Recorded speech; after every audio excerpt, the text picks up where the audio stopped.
This is an audio reading of the Owari no Seraph fanfiction shipping Mikayuu, titled Let Us Be Friends, Part 1, written by Cherry.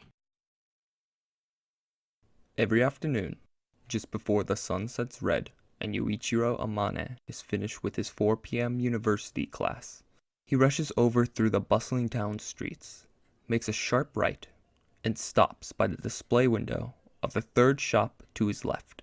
It's secluded from the rest of the town, the kind of alleyway one wouldn't want to traverse at the dead of night. Beyond the shop, however, is a jovial wonderland. Plastic balls of different sizes stored besides the full shelf of supplies. Co-inhabited glass containers and warm colors. Yu's brilliant green eyes lit up with his face and hands against the separating glass. He watches, yearning deeply to go through the doors, upholding, pampering, and caring for the little bundles of joy. And he'd be lying to himself, perhaps even blind, if he said the owner of the guinea pig shelter wasn't a total cutie. He couldn't be much older than Yuichiro, with his kind smile, pretty eyes, and venerably calm presence. Soft blonde locks lined the sides of his face, and the rest of his hair either tied behind in a loose ponytail or covered by a new bandana every day. Michaela Shindo, Yu thinks his name was. He's never gotten close enough to be able to read the name tag pinned on the man's chest, but he heard it from girls who came in and went occasionally. The lucky bastards. Of course they stop from whichever place they've come from, finding the specific dead end of the city, pretending to be interested in guinea pigs, just to be able to talk to the manager. Why, if I could only take their place. He huffs, shaking his head to clear his imaginative thoughts. Residing in the bottom of the display container, a ginger guinea pig with dollops of white on its hind legs and rear sniffs at the wood shavings surrounding its territory. When it looks up at him, Yu's hardened heart melts, and he drops to its eye level. So pure, so precious, adorable little thing. Truly, Mr. Prettyface wasn't the only bonus of his afternoons.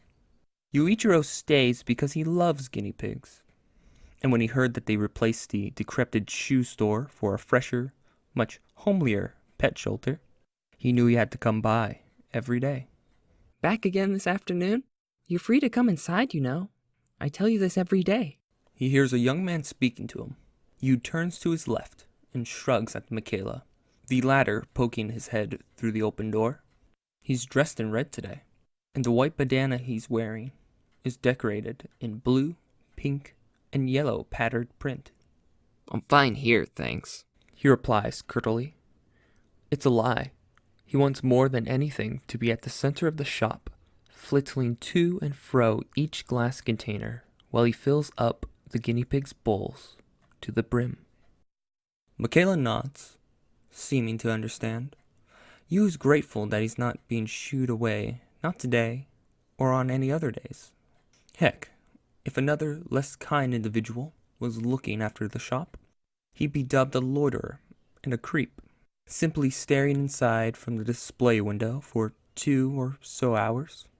A low-quality poster of his face would be plastered on the door, 4 simple words indicting him of his crime. This guy is banned. The sweet-natured Michaela would never do that to him, though. You're always outside. The manager points out the obvious, leaving the shelter momentarily to converse with him. Don't tell me you're one of those guys who hates being associated with cute pets because of some societal-driven image? No, Yu argues. No, of course not. The heck if I care what people think of me.